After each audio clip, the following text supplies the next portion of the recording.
Exposing racism in the South took a lot of work and attention, but journalist Ida B. Wells made it her goal.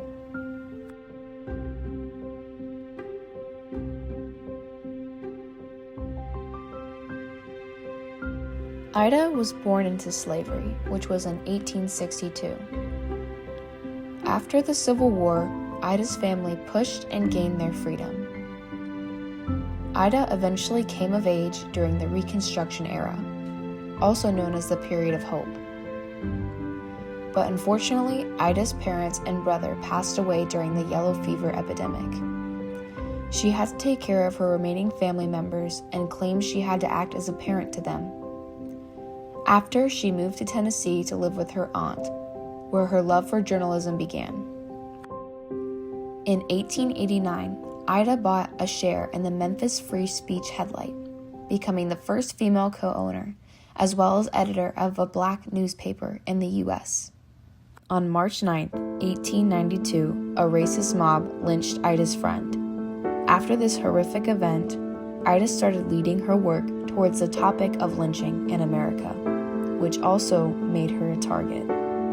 A mob later burned down her office, which forced Ida to flee to the north. There, Ida continued to raise awareness about the extent of lynching in America, which was something that people in the North did not know about. An address adopted by a mass meeting of Afro-American citizens writes about Ida and her lectures throughout England and Ireland. It states, "The Memphis Daily Commercial, a newspaper published in Memphis, Tennessee, in its issue of May 26, 1894, has an article brutally and indecently attacking the character of Ida B. Wells. We call attention to the fact that this attack is but another of those crimes committed by what the commercial declares to be the most chivalrous and gentle men in the world. Crimes according to that journal, which grow out of the noblest sentiments possible to men, reverence for womanhood and respect for virtue." She documented 728 lynching cases between 1884 and 1892. She also wrote pamphlets to share her findings across the country. In 1922, she publicly supported an anti-lynching bill that went before Congress. They still hesitated in making lynching a federal crime. In 1913, Ida marched in the suffrage parade at Washington, D.C.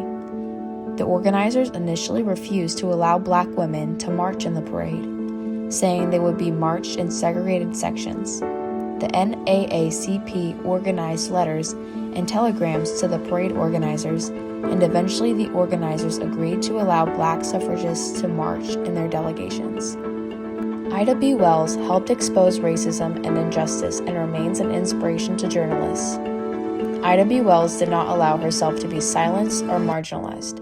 Even though she endured criticism, lost property, and faced death threats, she refused to be silent. She also refused to make herself seem small. She stood up, spoke up, and made a difference not only in the black community, but in the entire anti-lynching community.